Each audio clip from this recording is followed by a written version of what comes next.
NCERT की class 11 geography fundamentals of physical geography जिसका chapter 3 interior of the earth, ये chapter आज हम लोग देखेंगे। देखते हैं इस चैप्टर में क्या क्या है। सबसे पहले इंटीरियर ऑफ द अर्थ में क्या होता है। अर्थ के अंदर सबसे ऊपर तो हम लोग जानते हैं एटमॉस्फेयर होता है, हाइड्रोस्फीयर होता है, ओशियन होंगे, कॉन्टिनेंट होंगे। अब इसमें हमको अर्थ के इंटीरियर के बारे में पढ़ना है। तो इंटीरियर के बारे में पढ़ना है तो सब कुछ है, आगे तो सब कुछ आएगा ही। ऐसे बेसिक ऊपर ऊपर अगर जान लेते हैं तो क्रस्ट होता है सबसे ऊपर, और क्रस्ट के अंदर अगर जाएंगे तो स्टेनोस्फेयर होता है। सब आगे आएगा क्या क्या होता है नहीं होता है। उसके बाद रिजिड मेंटल होगा, फिर मेंटल आएगा, फिर आउटर कोर जो कि लिक्विड होता है, फिर इनर कोर अर्थ का जो कि सॉलिड होता है। ये सब अर्थ के कोर के अर्थ के बारे में, अर्थ के इंटीरियर के बारे में ये सारी चीज़ हम लोग आज देखेंगे इस चैप्टर में। तो देख लेते हैं आज इस चैप्टर में पूरा पढ़ने पे हम लोग को क्या क्या जानकारी मिलेगा और क्या क्या चीज़ हम लोग जानेंगे इस चैप्टर में। सबसे पहले source of information about the interior of the अर्थ। उसके बाद दूसरा है इफेक्ट ऑफ अर्थक्वेक। अर्थक्वेक कैसे आता है, अर्थक्वेक का इफेक्ट क्या क्या होता है, ये सब जानेंगे।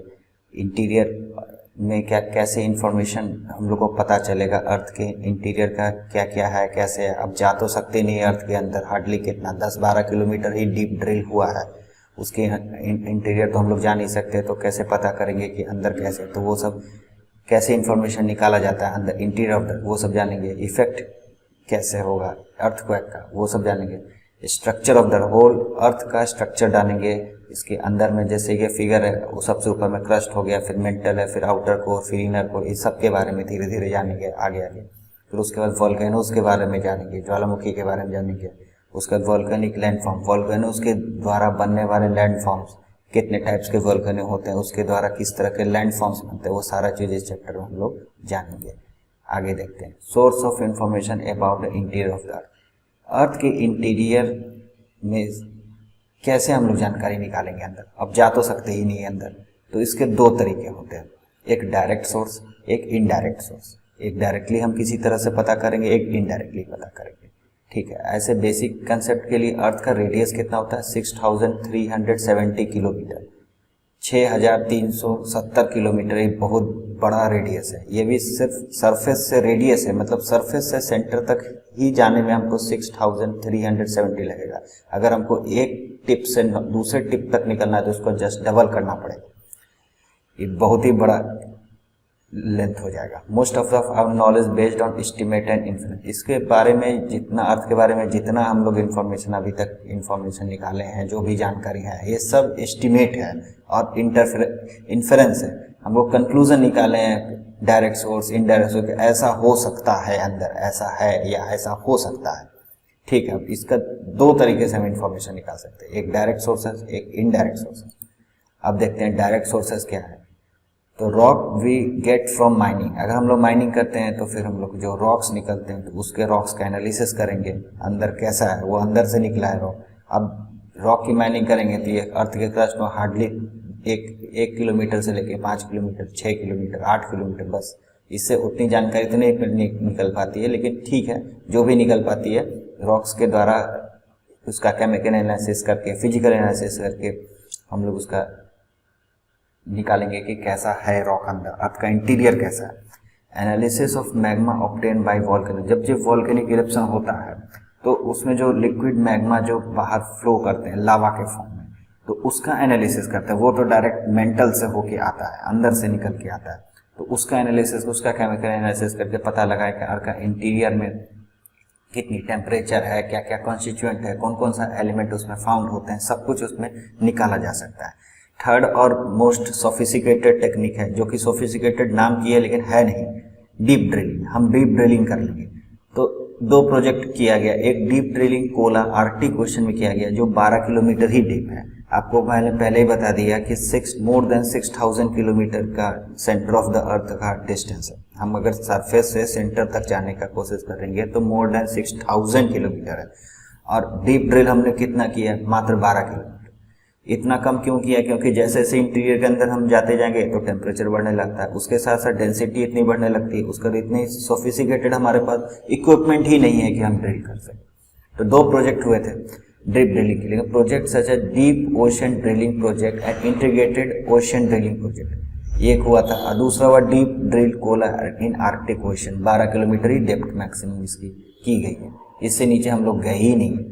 तो इंटीरियर का ये डायरेक्ट सोर्सेज का 3 ही तरीका है कि रॉक्स के द्वारा या वॉल्केनिक इरप्शन में जो लावा मिला उसका केमिकल है, या तो डीप ड्रिल। ठीक है, ये तो डायरेक्ट हो गया। अब इनडायरेक्ट सोर्सेज देखते हैं।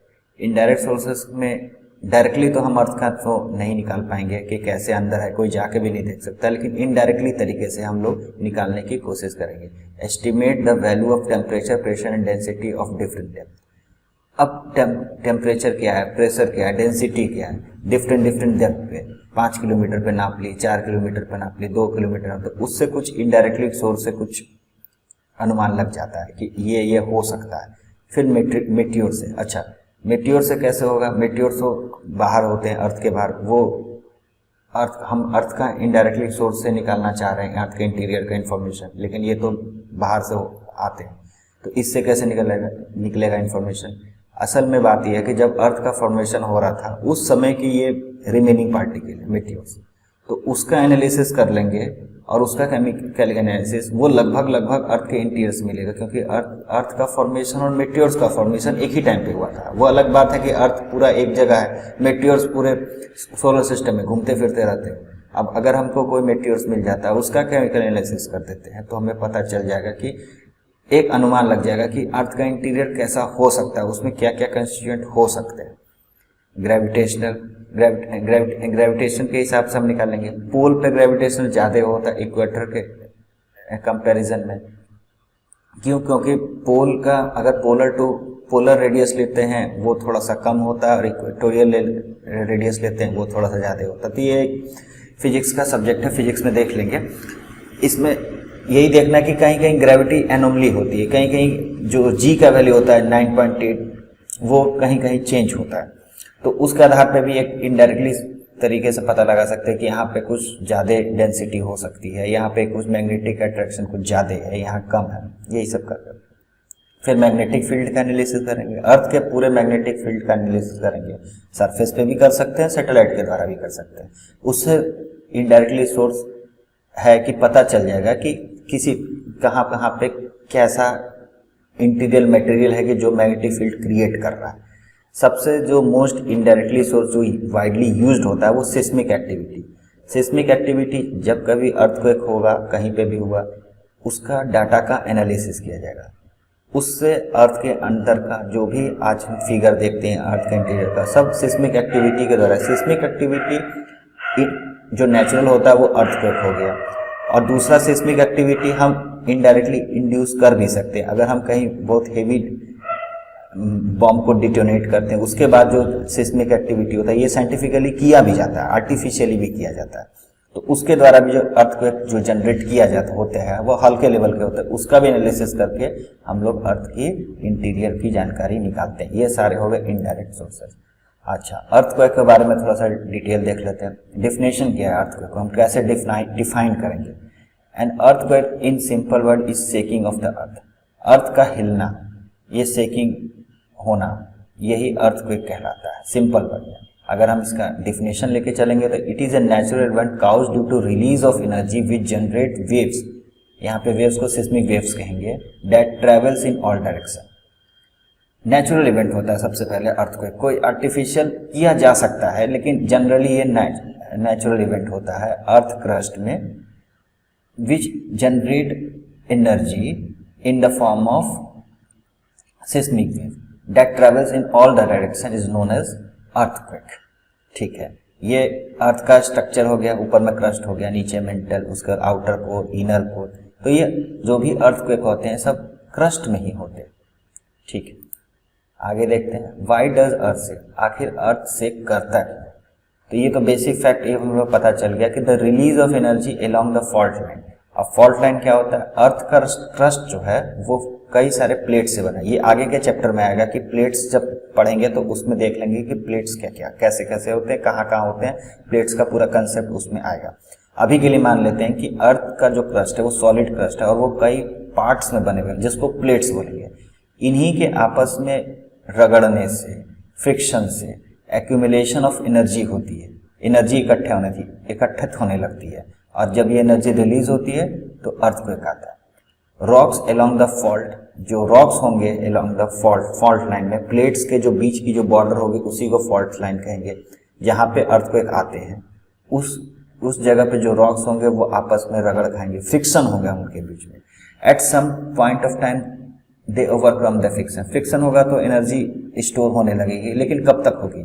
एक पॉइंट तक आते आते वो एनर्जी रिलीज होगा, और जो ब्लॉक्स है वो डिफॉर्म्स हो जाएंगे, प्लेट थोड़ा सा डिफॉर्म होने लगेगा और एनर्जी रिलीज कर जाएगी।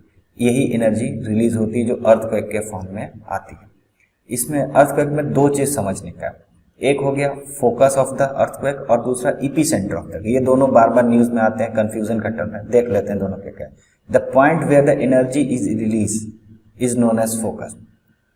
ये पॉइंट मतलब सरफेस के अंदर होगा, जहां पे एग्जैक्टली अर्थक्वेक आया, जहां से एनर्जी रिलीज हुई।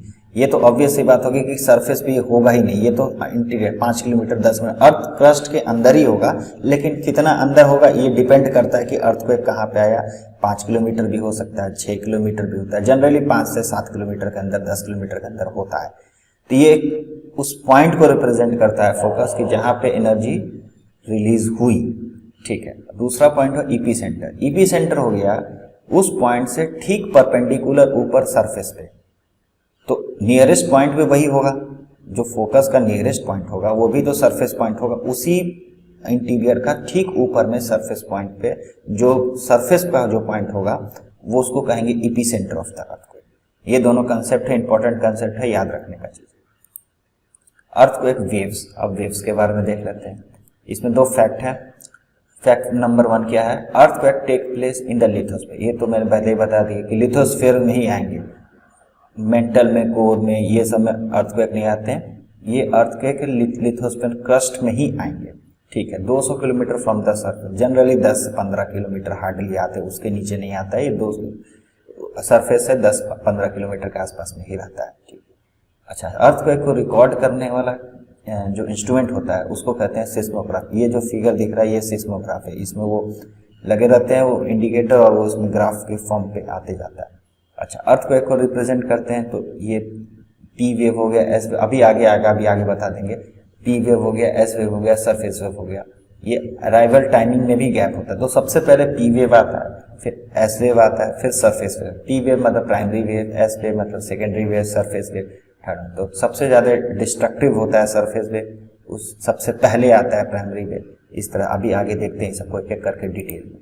अर्थक्वेक वेव्स दो तरह के होंगे, बॉडी वेव्स, एक सरफेस। जो बॉडी के अंदर से आएंगे वो बॉडी वेव्स हो गए, एक सरफेस से जनरेट होते हुए आएंगे, अभी बता देंगे कैसे होता है। बॉडी वेव्स हो गए, इंटरनल हो गए, जो इंटरनल वेव्स है, इसको दो भाग में, प्राइमरी वेव्स और सेकेंडरी वेव, और दूसरा हो गया सरफेस वेव। ये 3 तरह के जो वेव्स हो गए, प्राइमरी वेव, पी वेव जिसको कहेंगे, सेकेंडरी वेव जिसको एस वेव कहेंगे, और थर्ड हो गया सरफेस वेव। ठीक, एक एक करके देखते हैं। ये अर्थक्वेक का एक फोटो है, जिस तरह से पूरा रोड ढह गया है, टूट गया है। बॉडी वेव्स को देखते हैं। Generate due to release of energy at the focus. जैसे ही फोकस पर रिलीज एनर्जी होगी तो सबसे पहले कौन सी वेव जनरेट होगी? बॉडी वेव्स होगी। बॉडी वेव्स की क्या क्वालिटी है कि ये हर एक डायरेक्शन में फैलेगा, अप भी जाएगा, north, east, west, south, up and down, सब तरफ ये फैल जाएगा। Travelling throughout the body of the earth, full body of the earth में, हर तरफ अर्थ में, चारों तरफ ये फैलेगा बॉडी वेव। अब बॉडी वेव्स के 2 टाइप्स होते हैं, प्राइमरी वेव्स और सेकेंडरी वेव। पहले प्राइमरी वेव्स को देखते हैं। प्राइमरी वेव्स जो होता है ये बॉडी वेव का ही टाइप है, लेकिन ये सबसे फास्ट चलता है। तो सबसे फास्ट चलता है तो सिस्मोग्राफ पे सबसे पहले डिटेक्ट होगा, फर्स्ट टू अराइव, सबसे फास्ट चलेगा तो सबसे पहले डिटेक्ट होगा, सबसे पहले सरफेस पे पहुंचेगा। अच्छा, ये जो पी वेव होता है ये सिमिलर टू साउंड वेव होता है। जैसे कि साउंड वेव हम जानते हैं सॉलिड में भी ट्रेवल करता है, लिक्विड में भी ट्रेवल करता है, सॉलिड में, मतलब कि पूरे अर्थ में हर एक किसी भी तरह का मटेरियल हो, कहीं पानी है, कहीं गैसेस है, कहीं लिक्विड, किसी भी तरह का मटेरियल हो, सब में ये ट्रेवल कर जाता है। प्राइमरी वेव का ये क्वालिटी होता है। दूसरा सेकेंडरी वेव, ये भी बॉडी वेव्स है, ये सेकेंडरी वेव है। Secondary waves arrive at the centre with some time lag. सबसे पहले ग्राफ में देख लीजिए, प्राइमरी वेव सबसे पहले आया, उसके बाद सेकेंडरी वेव डिटेक्ट हुआ। तो सेकेंडरी वेव प्राइमरी वेव के थोड़ा टाइम बाद आता है। It only travel through solid material. अब इसमें एक क्वालिटी है, ये सॉलिड मटेरियल के द्वारा चलते हैं। प्राइमरी जो वेव था वो सॉलिड लिक्विड गैस तीनों में चलता था, सेकेंडरी वेव सिर्फ सॉलिड मटेरियल में चलता है। मतलब कि सॉलिड वेव के बाद जैसे ही अगर कहीं लिक्विड मटेरियल आ गया, अर्थ में भी ट्रैवल करते करते कहीं लिक्विड आ गया तो ये बंद हो जाएगा, रुक जाएगा। This characteristic of S wave is quite important, it help the scientist to understand the structure of interior of the. यही जो एस वेव है, सेकेंडरी वेव है, इसी का मेन यूज किया जाता है अर्थ के इंटीरियर का स्ट्रक्चर पता करने में। इनडायरेक्ट सोर्स में जो पहली वाली टॉपिक थी, इनडायरेक्ट सोर्स है अर्थ का इंटीरियर पता करने के लिए, तो उसमें मेनली एस वेव का ही यूज किया जाता है। क्यों किया जाता है? क्योंकि सबसे बड़ी चीज कि ये प्राइमरी वेव की जैसा नहीं है कि हर जगह ट्रैवल करे, ये सिर्फ सॉलिड मटेरियल में ट्रैवल करता है। तो कहाँ कहाँ ये गैप हो गया तो उससे पता चल जाएगा यहाँ पे सॉलिड मटेरियल नहीं है, यहाँ पे लिक्विड मटेरियल है, यहाँ पे डेंसिटी बहुत हेवी चेंज हो गई है, तो इससे पता चल जाता है। Reflection caused waves to rebound whereas refraction makes a wave move in different direction। इसमें रिफ्लेक्शन और रिफ्रैक्शन होगा, दोनों होगा। जैसे कि लाइट वेव्स में रिफ्लेक्शन और रिफ्रैक्शन होता है, किसी मटेरियल डेंसिटी डिफरेंस से या फिर किसी दूसरे मटेरियल से ये टक्कर खाएगा तो रिफ्लेक्ट करेगा। उसके साथ साथ कहीं अगर डेंसिटी चेंज हुआ तो हल्का सा डायरेक्शन में इसका मूवमेंट हो जाएगा। अगर सॉलिड में ही ट्रेवल कर रहा है और सॉलिड में ही अगर डेंसिटी डिफरेंस हो तो कहीं पे 5 है, कहीं पे 7 हो गया डेंसिटी, तो ये थोड़ा सा डेविएट कर जाएगा लाइट वेव की तरह। ये क्वालिटी है एस वेव में। तो ये डिफरेंस हो गया प्राइमरी वेव में सेकेंडरी। प्राइमरी वेव सब जगह ट्रैवल करेंगे, सेकेंडरी वेव सिर्फ सॉलिड में करेंगे। प्राइमरी वेव पहले आ जाएगा, सेकेंडरी वेव थोड़ा टाइम लैग के साथ आएगा। ये सॉलिड मटेरियल में सिर्फ ट्रैवल करता है सेकेंडरी वेव, प्राइमरी वेव सभी में ट्रैवल करेगा। रिफ्लेक्शन वो साउंड वेव की तरह ट्रैवल करता है, इलेक्ट्रिक वेव्स की तरह ट्रैवल करता है। ठीक, आगे देखते हैं। लाइट वेव्स के ट्रैवल पूरी तरह से ट्रैवल नहीं करता है, लेकिन ये रिफ्लेक्शन और रिफ्रैक्शन इसमें देखा गया है फिनोमेना। ठीक है, आगे देखते हैं। सरफेस वेव, अब ये दोनों से अलग है। ये तो बॉडी वेव्स के दोनों पार्ट हो गए थे, पी वेव और अब ये सरफेस वेव। सरफेस वेव सबसे पहले जनरेट कैसे होता है? बॉडी वेव जो प्राइमरी और सेकेंडरी ये तो फोकस से ही जनरेट हो रहा था। सरफेस वेव्स कहाँ से जनरेट होता है? जब बॉडी वेव्स इंटरेक्ट करता है सरफेस रॉक से, जैसे ही ये टक्कर खाता है बॉडी वेव, वहीं से नया सेट ऑफ वेव्स जनरेट होता है जो सरफेस वेव। अच्छा, बॉडी वेव्स जैसे ही टक्कर खाएगा सरफेस से, सरफेस ऑफ द अर्थ से, सरफेस रॉक से, कुछ भी हो, उससे टक्कर खाएगा, नया सेट ऑफ वेव जनरेट कर जाएगा सरफेस वेव। ठीक है, this waves moves along the surface. अच्छा, सरफेस वेव है तो सरफेस वेव सरफेस के पे ही ट्रैवल करेगा। वेलोसिटी और डायरेक्शन जो है ये वेरी करेगा, जैसे जैसे मटेरियल से ये मूव करेगा वैसे वैसे ट्रैवल करेगा। अच्छा, जैसे जितनी हाई डेंसिटी मटेरियल होगी उतनी फास्ट ट्रैवल कर जाएगा, जितनी लो डेंसिटी मटेरियल होगी उतना लो ट्रैवल करेगा। The surface waves are last to report on the surface. अच्छा, सबसे पहले प्राइमरी वेव डिटेक्ट हुआ, उसके बाद सेकेंडरी वेव, उसके बाद सरफेस वेव डिटेक्ट होता है। ठीक है, तो ये इंपॉर्टेंट है कि सबसे लास्ट में कौन सा डिटेक्ट होता है? Surface wave. अच्छा, सबसे लास्ट में आता है और सबसे डिस्ट्रक्टिव भी होता है। ये सबसे ज्यादा डिस्ट्रक्टिव होता है। इसमें कोलैप्स ऑफ स्ट्रक्चर कोलैप्स कर जाएंगे, डिस्प्लेसमेंट ऑफ रॉक हो जाएगा, जो भी नुकसान होता है अर्थक्वेक के साथ जो डैमेजेस होता है वो सब सरफेस वेव्स के कारण ही मोस्टली होता है।